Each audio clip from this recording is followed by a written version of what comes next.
하나님 앞에 겸손한 마음을 갖게 하여 주시옵소서. 여러분, 참 이 시간이 그렇게 재밌지는 않을 겁니다. 왜냐하면 스토리가 주는 재미라는 것이 있습니다. 성경은 역사를 바탕으로 하기 때문에 역사에 나오는 재미있는 이야기들을 전하면 참 좋을 텐데, 또 하나 성경은 한자 한자 하나님의 유기적 영감이 있기 때문에 오늘처럼 딱딱하더라도, 또 지금처럼 딱딱하더라도 사랑이 도대체 무엇인가, 또 믿음이라는 게 도대체 무엇인가, 이런 단어들 또는 행간들을 잘 이해하는 것이 상당히 중요합니다. 왜냐하면요, 우리는 성경이 기록된 시대보다 한참 뒤에 살고 있기 때문에 지금 우리의 삶 속에서 성경을 읽어버리면은 우리가 성경의 많은 단어들을 오해할 수 있기 때문에 그렇습니다. 제가 대표적으로 얘기한 것이 공의와 정의의 차이점을 얘기했습니다. 공의라는 것은 객관적인 의로움을 얘기하는 것이고, 그것은 진리이고, 그것은 하나님의 말씀이고, 그것은 하나님의 뜻입니다. 반면에 정의라는 것은 여러분 셰파트란 단어를 써서 그것은 주관적인 진리이고, 그것은 모든 사람에게 있을 수 있는 그런 의로운 마음입니다.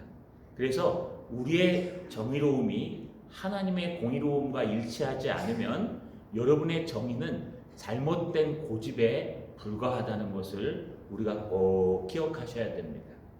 우리가 나누고 있는 사랑도 마찬가지입니다. 왜 사도 바울은 고린도전서 13장 한 장을 전체 다 사랑에 대해서 얘기하고 있고, 우리가 사랑장 하면은 왜 고린도전서 13장을 나누고 있을까요? 고린도에 있는 사람들이요, 오해하고 있었습니다. 왜냐하면 고린도에는 많은 문화와 문물과 철학과 지식들이 있었기 때문에 그 철학과 지식들이 그 당시의 문화 속에서 사랑이 도대체 무엇인가?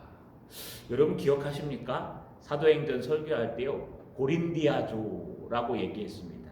이게 뭐냐면 고린도에 창녀들이 너무 많아서요, 또 고린도가 성적으로 너무 문란해서요, 여러분 사랑이라는 미명하에 교회 안에서 나의 아내가 아닌 다른 여자를 간음하고 나서도 떳떳하게 하나님 앞에 예배드리는 모습을 보고, 또 그 당시의 풍조가 아마 지금의 풍조와 똑같을 겁니다.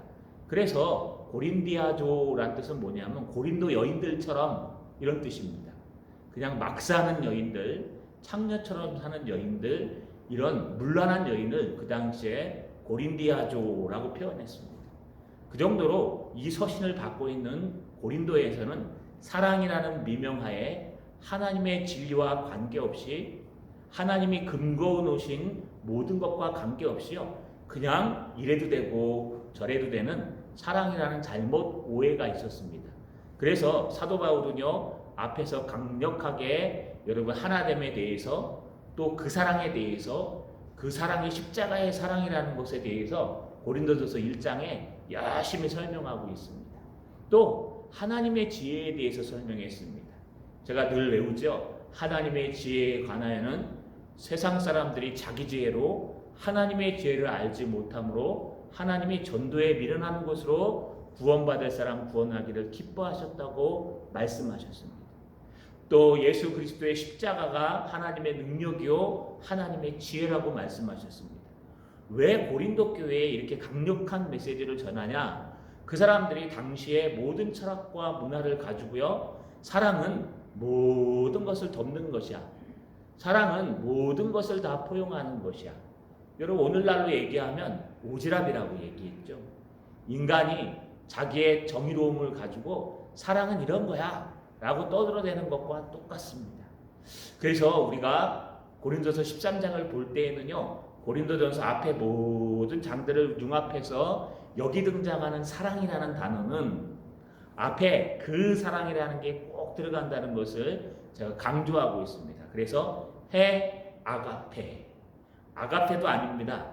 부모가 자식에게 무조건적인 사랑을 주는 걸 하나님의 사랑과 비교하고 있지만 사실은 그 사랑도 아닙니다. 그것보다 더 확실하고 고린도에 있는 모든 성도들이 아는 사랑 아가페. 그것에 대해서 우리가 살펴보고 있습니다. 오늘은요, 여러분 어디까지냐 하면 사랑은 자랑하지 아니하며 교만하지 아니하며 무례히 행치 아니하며 이 세 가지가 오늘 겸손이라는 단어와 융통한다는 것을 살펴보려고 합니다. 자, 여러분 제가 먼저 읽을 테니까 뒤에서 한번 마스크 쓰셨지만 조용히 따라 읽으시면 좋겠습니다. 그 사랑은 겸손한 마음이다. 한 번 더요. 그 사랑은 겸손한 마음이다. 여러분, 사랑은 오래 참습니다. 또 사랑은 온유합니다. 이 두 가지는요, 온유함에 집중되어 있고 개인적인 거라고 얘기했습니다. 예수님의 십자가의 그 사랑, 또 성경에서 말하는 하나님은 사랑이시다. 하나님의 사랑은요, 온유한 마음으로 첫 번째 오래 참는 것입니다. 이게 소극적인 사랑이라고 표현했죠. 그냥 어떤 상황이 와도 참아내는 겁니다. 두 번째, 그 온유한 마음으로 선을 행하는 겁니다. 조금 더 능동적이고 적극적으로 사랑을 행하려고 움직이는 마음의 움직임을 사랑은 오래 참고 사랑은 온유하배라고 얘기했습니다. 두 번째는요, 사랑은 이제 바깥에 있는 사람들과 자연 만물과 어떻게 관계를 가져야 되는가에 대해서 우리 지난주에 사랑은 시기하지 아니하며 라고 얘기했습니다. 다른 말로 얘기하면 사랑은요, 질투하거나 남의 것을 깎아내리거나 남의 관계에 있어서 여러분 질투하고 투기하지 않는다는 것을 얘기했습니다.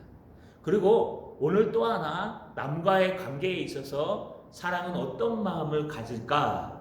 그것이 바로 사랑은요, 겸손한 마음을 갖는다는 것입니다. 여러분, 여기 오늘 세 가지의 단어가 등장합니다. 자랑하지 아니하며. 여러분, 이 자랑하지 아니하며가 이 자랑하다가요, 펠페류마이라는 단어입니다.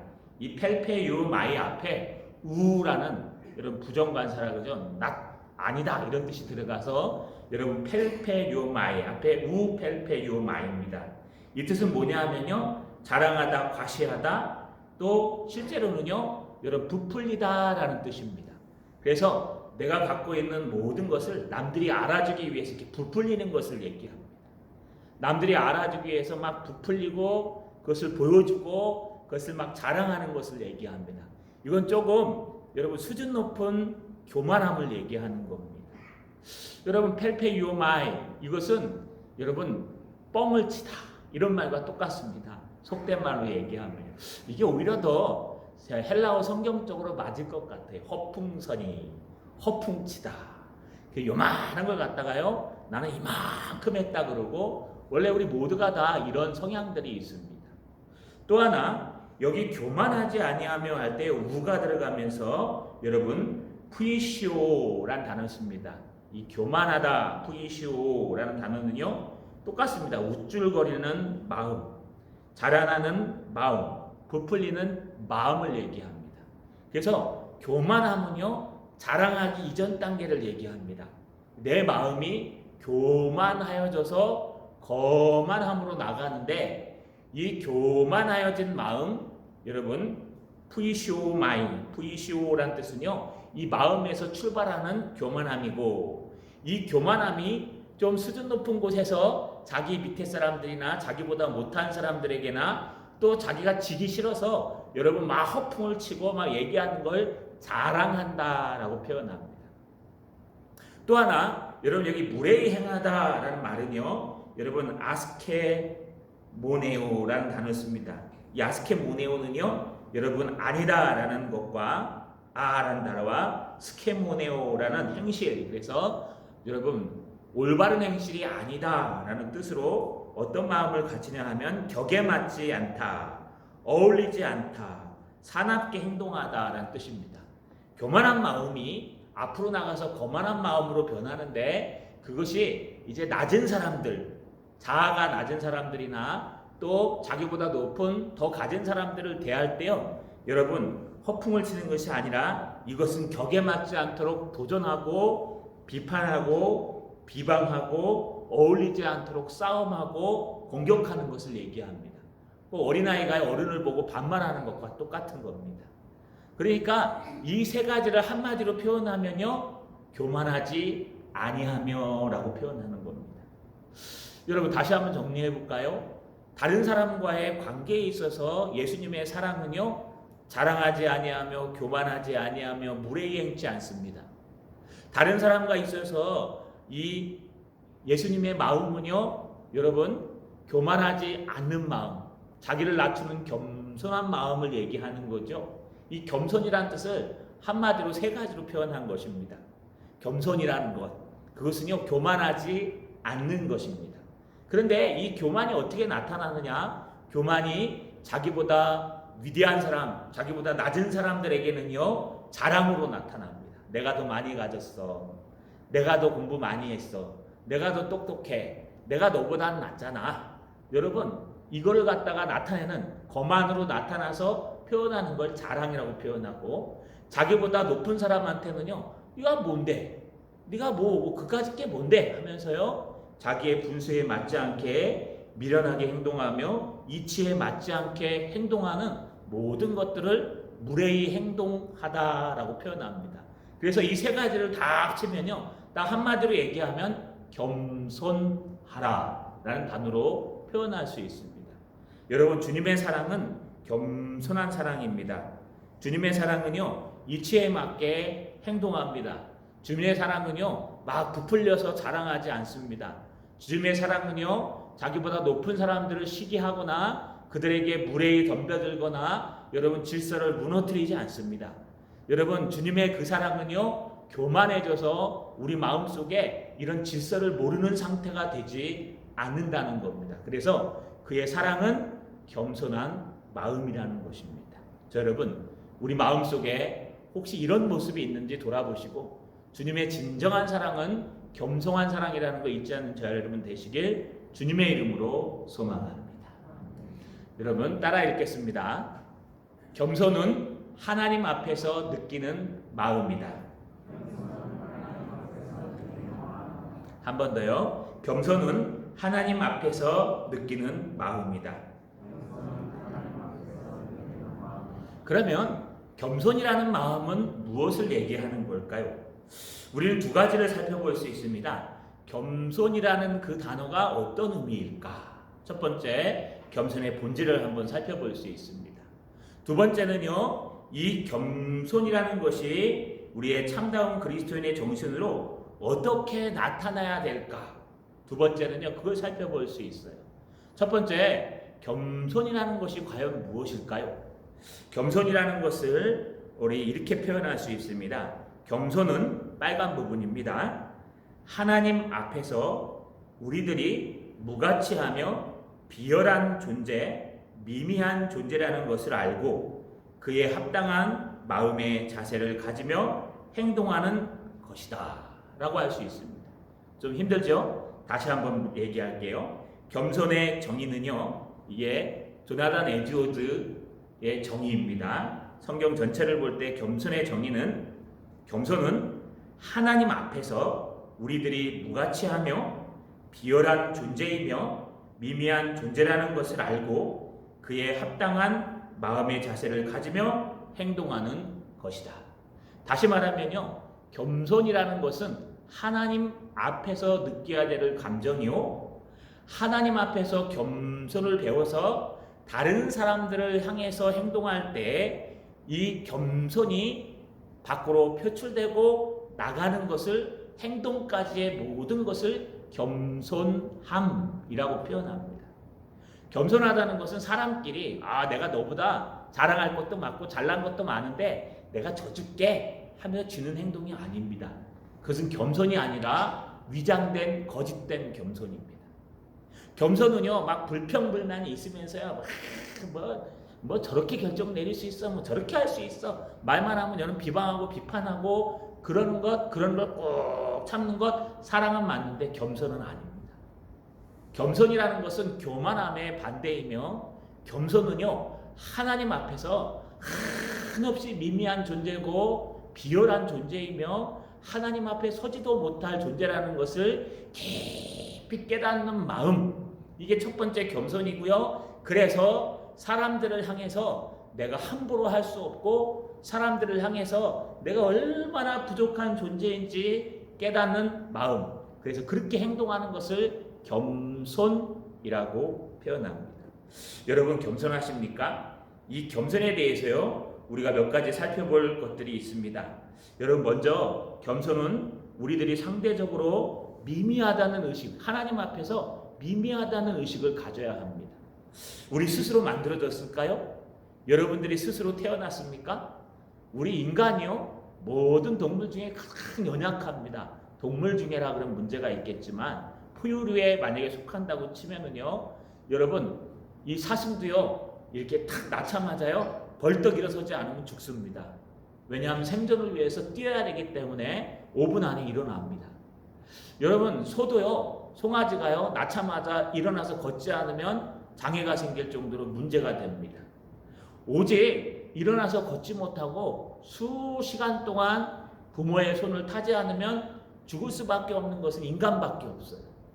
그래서 인간이 가장 유아 때에 가장 연약한 존재가 인간입니다. 그냥 인간을 딱 나누면 지가 알아서 걷고 기저귀 갈아차고 우유 마시고 때가 되면 여러분 유아식하고 유아식이 지나면 때가 되면 알아서 여러분 밥 해먹고 그렇습니까? 아니요. 보면은요 전혀 움직이지 못할 때가 있고 또 조금 지나면 걸음마 할 때가 있고 조금 지나면요 옹알이 하고 조금 지나면 유치원 가야 되고 조금 지나면요 여러분 학교 가야 되고 조금 지나면 중학교 고등학교 가면 자기 생각이 생기고 대학 가고 여러분 그때까지 계속해서 부모 곁에서 부모와 함께하며 부모의 여러분 보호함을 받아야 합니다. 그게 또 성경적입니다. 그렇기 때문에 인간은요 얼마나 미미한 존재인가 사실 버러지만도 못합니다. 그냥 비교해 보자면 사실은요 저 짐승만도 못해요. 짐승들은 스스로 살아남기 위해서 얼마나 생존 경쟁을 하는지 모릅니다. 인간은요 부모님이 돌보아주지 않으면 절대 혼자서 살아갈 수 있는 존재는 아닙니다. 그렇기 때문에 하나님 앞에서 우리가 얼마나 미미할까, 하나님이 창조하신 짐승들만도 못한 우리의 모습을 보면서 우리가 하나님 앞에서 얼마나 미미한 존재인지 깨닫는 것이 첫 번째 겸손입니다. 하나님 앞에서 깨닫는 마음, 주님의 십자가 앞에서도 깨달아야 됩니다. 여러분 주님의 십자가가 없었으면 저와 여러분은 구원받지 못합니다. 우리의 힘으로 구원받으려고 얼마나 많은 사람들이 속세를 떠납니까? 저 산속으로 들어가서요 그 산속에서 돌을 닦습니다. 돌을 닦고 깨닫는 것이 무엇입니까? 산은 산이고 물은 물이고 나무는 나무니까 그냥 우리는 한낱 미물에 불과하여 죽어 없어지면 그만이다. 여러분 이게 깨닫는 겁니다. 저 나무가 있듯이 내가 여기에 있는 거예요. 저 물이 흐르듯이 내가 마음도 흐르는 거예요. 그럴듯하죠? 왜요? 하나님의 일반 은총 가운데 있기 때문에 깨달음이라는 건 하나님이 주신 은혜입니다. 그러나 여러분 우리 인간이 얼마나 부족한지 그런 것 깨달음 가지고는 하나님의 나라에 절대로 들어갈 수 없습니다. 우리 인간들은요 참 부족합니다. 그래서 우리는 오직 하나님 앞에서 우리가 얼마나 연약한 존재인지 얼마나 미미한 존재인지 깨닫는 것이 이 겸손의 시작입니다. 여러분 우리 아브라함이요 이제 하나님과 소돔과 고모라를 멸망시키겠다고 흥정하고 있을 때 하나님이 그 온 천사 예수 그리스도가 부르는 그분한테 이렇게 얘기했습니다. 창세기 18장 27절을 보시면 아브라함이 대답하여 이르되 나는 티끌이나 재와 같사오나 감히 주께 아뢰나이다 하면서요 마지막 10명 얘기까지 합니다. 이게 진정한 고백입니다. 진정한 겸손한 자는요 나는 아무것도 아닙니다. 이 당시 아브라함보다 더 하나님을 많이 아는 사람이 어디 있을까요?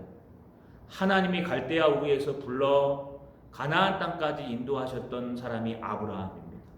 이 당시 아브라함보다 더 하나님을 잘 아는 사람이 없었습니다. 그럼에도 불구하고 그는 하나님 앞에서요 대면하여 얘기하면서도 예수 그리스도 세 천사 중에 한 천사는 예수라 그랬습니다.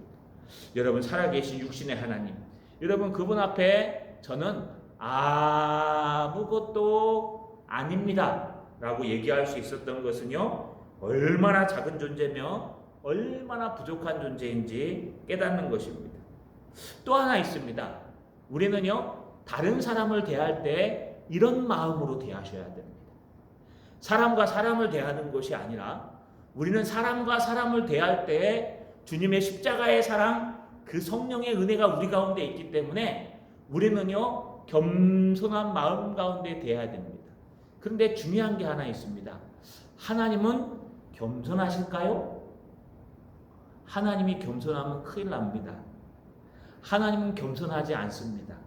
하나님은 겸손과 관계 없으십니다. 단지 하나님은 인간의 모습을 타고 이 땅에 오실 때의 인카네이션이라고 얘기하죠. 그때의 겸손함을 우리에게 보여주신 것이지, 하나님은 겸손하지 않으십니다. 하나님은요, 마음이 온유하고 겸손하니 하는 것은 인간의 모습을 가지고 이 땅에 오신 성자 하나님의 말씀이죠. 여러분, 천지를 창조하신 하나님께서 겸손할 수가 없습니다. 그분은 천지 자체이시기 때문에. 그래서 많은 신학자들은 겸손을 부인합니다. 하지만 이 땅에 우리 인간을 사랑하셔서 사랑이신 하나님이 보여주신 하나의 인간의 본이 겸손입니다. 여러분 잘 알고 있는 빌립보서의 말씀을 아시죠? 여러분, 빌립보서에 뭐라고 기록되어 있습니까? 그분은 본체로 하나님과 원래 동등하셨는데 자기의 자리를 다 내려놓고 이 땅에 내려오셔서 이 땅의 모든 사람들과 같이 되어서 이 땅의 사람들을 구원하시기 위해 노력하셨다는 것을 빌립보에서 보여주는 걸 볼 수 있습니다. 그래서 여러분, 두 번째 겸손함이라는 건 뭐냐? 하나님의 그 사랑을 가지고, 하나님의 십자가의 본을 가지고, 하나님 앞에 선 우리 그 광대하신 하나님 앞에 요만큼밖에 안 되는 존재라는 걸 가지고 다른 사람들을 대하는 마음이 겸손입니다.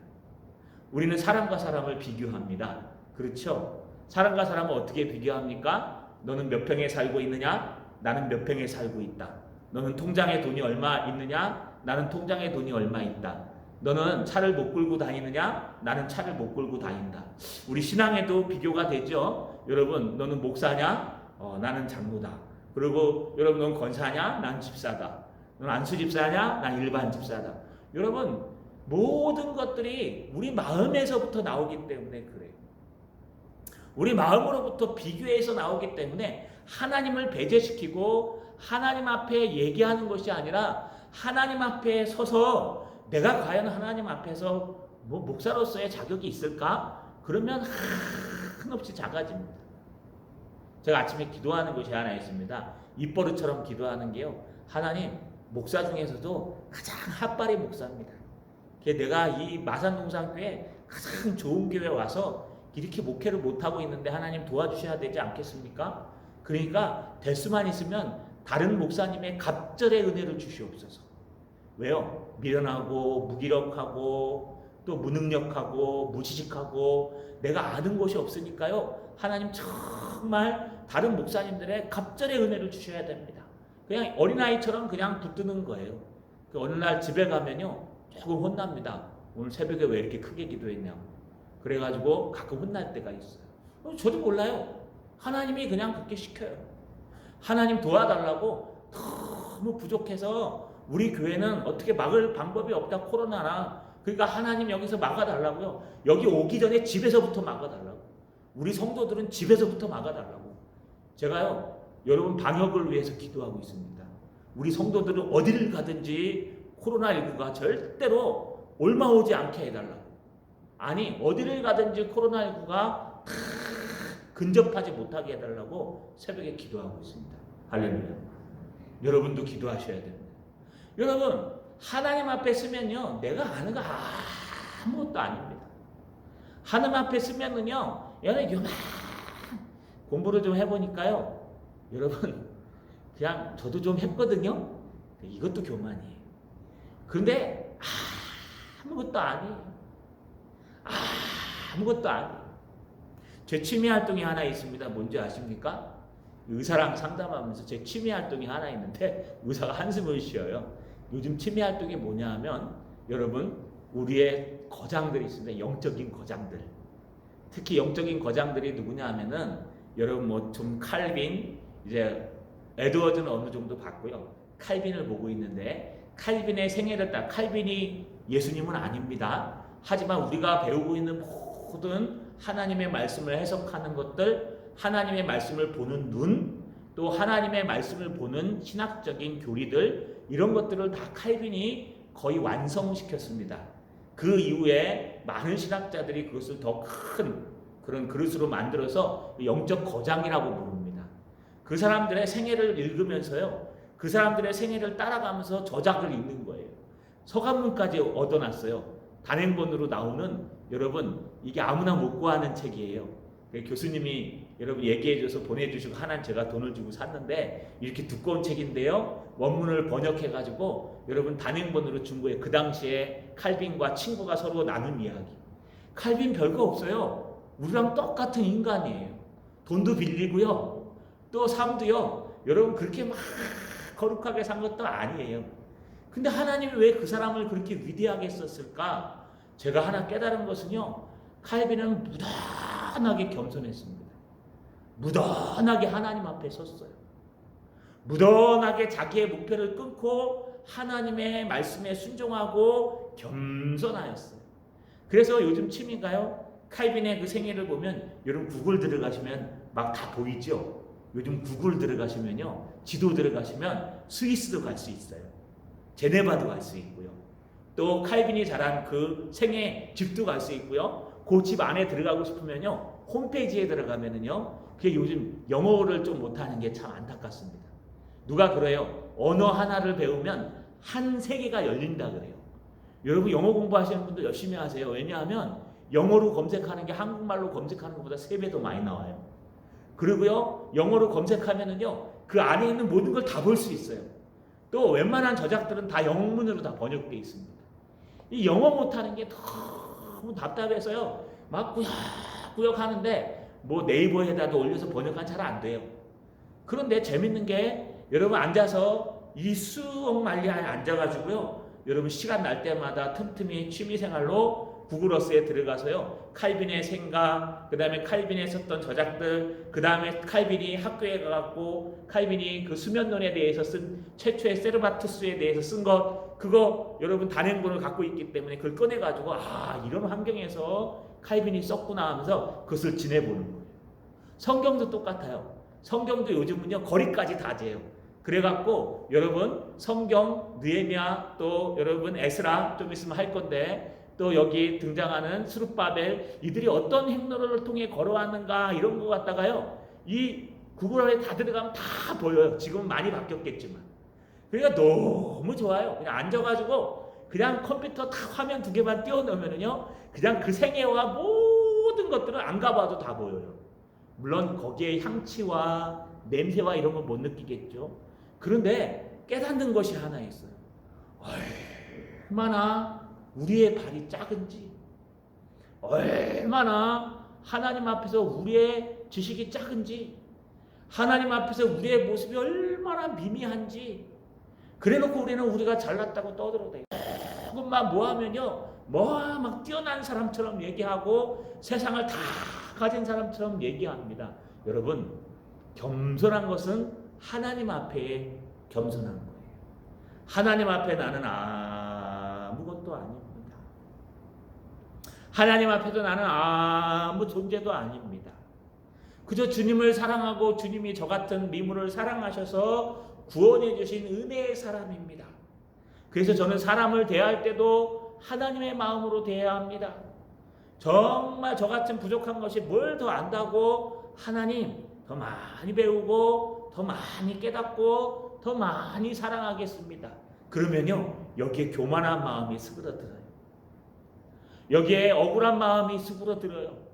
왜요? 어차피 하나님 앞에 갈 거잖아요. 우리는 이 땅에서 영원한 심판을 받지 않습니다. 저 하늘나라에 가서 영원한 심판을 받지. 이 땅에는 기껏해야 100년, 여러분 100세 넘으신 분 계십니까? 아니요. 기껏 살아야 100년이라 그러면 한 50년 후쯤 되면은 여기 앉아있는 사람은 우리 가은이밖에 없어요. 있나? 없죠? 예, 강도사님도 가요. 내가 볼 때 빨리 갈 것 같아요. 파마하라니까 머리를 갖다 이렇게 깎아가지고 무슨 빨리 갈 것 같아요. 저보다는 늦게 오겠지만. 여러분 50년 후면은요 하나님 앞에 심판받아서 그 다음부터는 영원히 천국이냐 지옥이냐 얼마만큼 상금을 받았느냐 얘기될 텐데 이 땅에 사는 것이 뭐 그렇게 여러분 우리가 중요하고 이 땅에 살아가는 것이 뭘 그렇게 우리가 여러분 불만이 있고 뭘 그렇게 위대합니까? 여러분 아무것도 안 생겨요.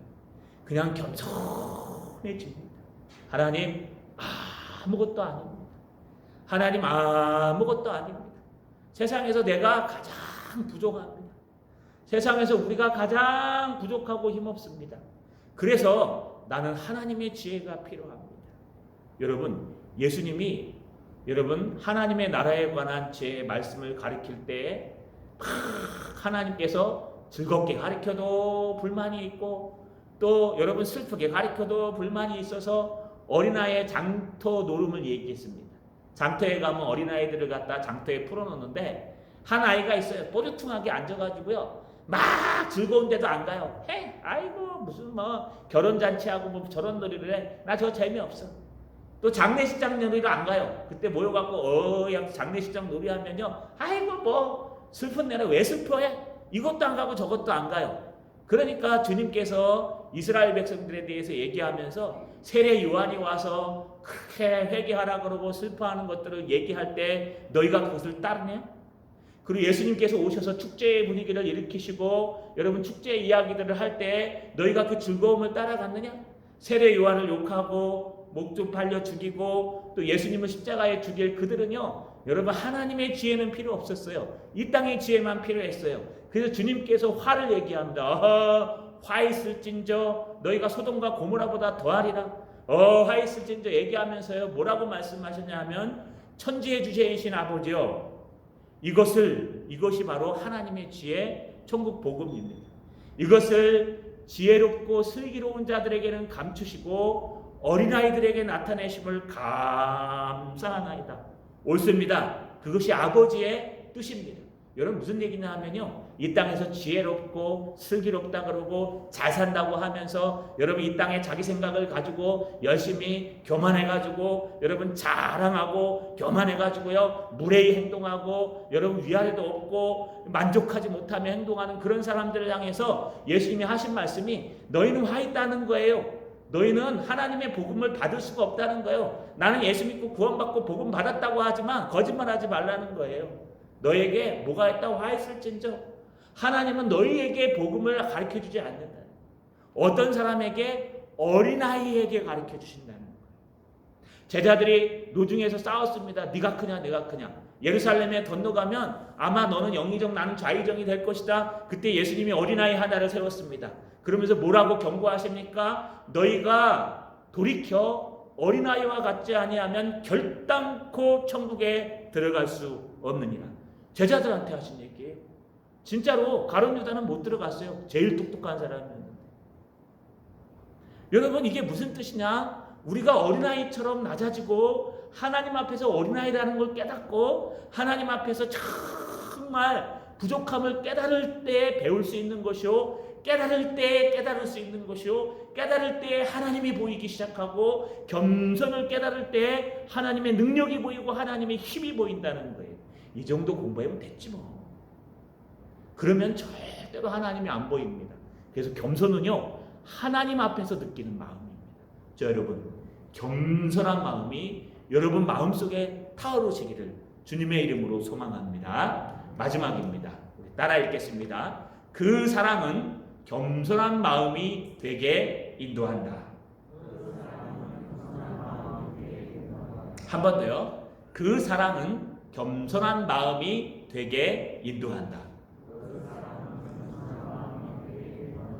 여러분 하나님의 그 사랑은요 주님의 십자가의 그 사랑 고린도 교회를 하나로 만들 수밖에 없는 십자가의 그 사랑은요 여러분 우리가 겸손하게 인도해 간다는 거예요.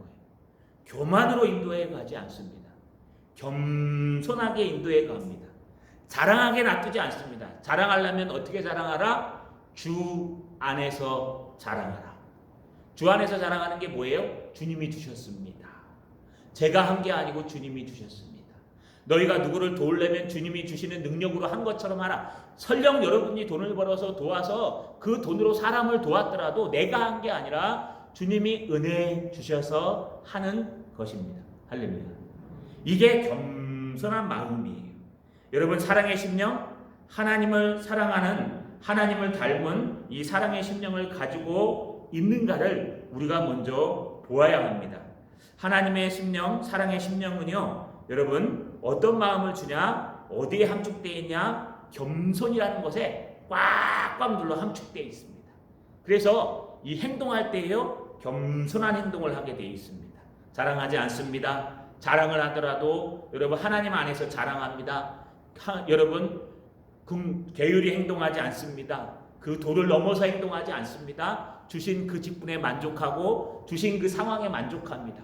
내가 이 정도 있으면 되는데, 내가 이 정도 했으면 뭐 여러분 뭐 이제 뭐 좀 올라가야 되지 않는가? 내가 이 정도 교회 봉사하고 다녔으면 좀 내가 수준 높은 자리에 올라가지 않는가? 이 게으름입니다. 사랑은 게으르지 않습니다. 사랑은요, 내가 충분한 능력이 있음에도 불구하고 거부할 수 있는 능력입니다. 용기입니다. 나는 아닙니다. 나는 부족합니다. 나는 감당할 수 없습니다. 여러분, 나는 정말 부족합니다. 왜 그럴까요? 사랑은요, 여러분 겸손에 함축되어 있기 때문에 그래요. 정말 하나님의 사랑을 갖고 있다면 그 안에 겸손한 마음, 정말 겸허한 마음이 들어있습니다. 또 하나, 사랑은요 겸손으로 열매 맺게 되어 있습니다. 그래서 그가 하는 모든 행동을 보면은요, 겸손하고 겸허하고 다 포용하고 받아들이되 진리에 관해서만큼은 날카로운 잣대를 갖고 있는 그런 사람이 된다는 거예요. 여러분, 무조건 겸손하라 그래서요, 진리가 아닌데도 겸손하라는 뜻은 아니에요. 여러분 그 장례식장 가서 절하십시오 그럼 겸손한 마음으로 순종하시면 안 됩니다. 주 안에서, 하나님 안에서, 그때는요 여러분 목에 칼이 들어와도 고개를 숙이지 않는 사람이 되셔야 됩니다. 그렇지만 그 외의 본질이 아닌 것에 대해서는 늘 겸손하시고 늘 낮아지는 것을 말합니다. 또 이 겸손함은요, 복음이 사랑의 행동을 유발할 수 있듯이 겸손함은 행동, 복음의 행동으로 나타납니다. 그래서 시간이 지나면 지날수록요, 하나님은 무한히 높여드리고 하나님의 말씀이 최고라고 사도 바울처럼 말할 수 있어요. 내가 예수 그리스도를 아는 지식이 가장 고장하시기 때문에 이 땅에 배운 모든 것들을 뭘로 여긴다? 배설물로 여기노라. 배설물로 여기노라. 배설물이 뭐니까? 우리나라 말로 하면 똥을 얘기하는 거예요. 이상의 모든 지식은 다 똥이야, 똥. 이런 똥 아닙니다. 최근에 IBF에서요, 인문학을 공부해야 될 이유라는 책이 나왔어요. 소책자인데 한번 읽어볼 만합니다. 그래서 읽어보니까요, 거기에 보시면 역사와 세계사, 그래서 인간 이성으로부터 시작한 지혜를 얘기하는 철학과 또 하나님의 말씀 진리로부터 내려온 신앙으로부터 내려오는 사상과, 그래서 이 두 개를 비교해 가면서 했는데 그 문화의 영향을 받아서 우리가 많은 것들이 변해갔어요. 이 예배 형식이 지금 우리 문화의 영향을 받아서 변해가는 거예요. 그래서 우리가 좀 더 깊이 하려면 인문학도 함께 공부해야 됩니다. 그건 틀리지 않습니다. 그럼에도 불구하고 더 중요한 것은 그걸 공부했더라도 다 배설물로 여긴다는 거예요. 왜냐하면 예수를 아는 지식이 가장 고상하기 때문에 그렇습니다. 예수를 믿는 지식이 가장 고상하고, 예수를 아는 지식이 가장 고상하고, 예수 그리스도께서 십자가에 못 박혀 달려 돌아가셨다는 그 은혜가 가장 위대하기 때문에 그것 말고는 다른 것은요, 그냥 미워하는 것처럼, 배설물로 여기는 것처럼, 무시하는 것처럼 그런 사람이 된다는 거예요. 이런 마음을 가질 때 우리가 하나님을 향해서 겸허할 수 있고, 이런 마음을 가질 때 다른 사람들을 위해서 겸허할 수 있다는 것입니다. 자, 여러분, 말씀을 마치겠습니다. 우리의 사랑을 한번 다시 돌아봅시다. 여러분 정말 여러분 마음속에 있는 그 주님을 향한 마음이 주님의 사랑이 맞습니까? 사랑은요, 방언하고 통변하는 것보다 더 위대한 겁니다. 사랑은 수십억을 들어서 구제하는 것보다 더 중요한 것입니다. 이 모든 것을 할 때 주님의 해 아가페 그 사랑이 없이 하면은 그것은 울리는 꽹과리와 울리는 구리 소리밖에 되지 않고 아무것도 아니라고 했습니다. 그 사랑은요, 겸손으로 나타납니다. 이 겸손은요, 하나님 앞에서 우리가 얼마나 작은 존재인지 먼저 깨닫고 그 깨달은 것을 사람들을 대할 때 내가 얼마나 부족한지 깨닫는 것, 그래서 그 방향으로 나가고 열매 맺는 것, 이게 겸손입니다. 저 여러분 겸손한 저 여러분 되시기를 주님의 이름으로 축원합니다.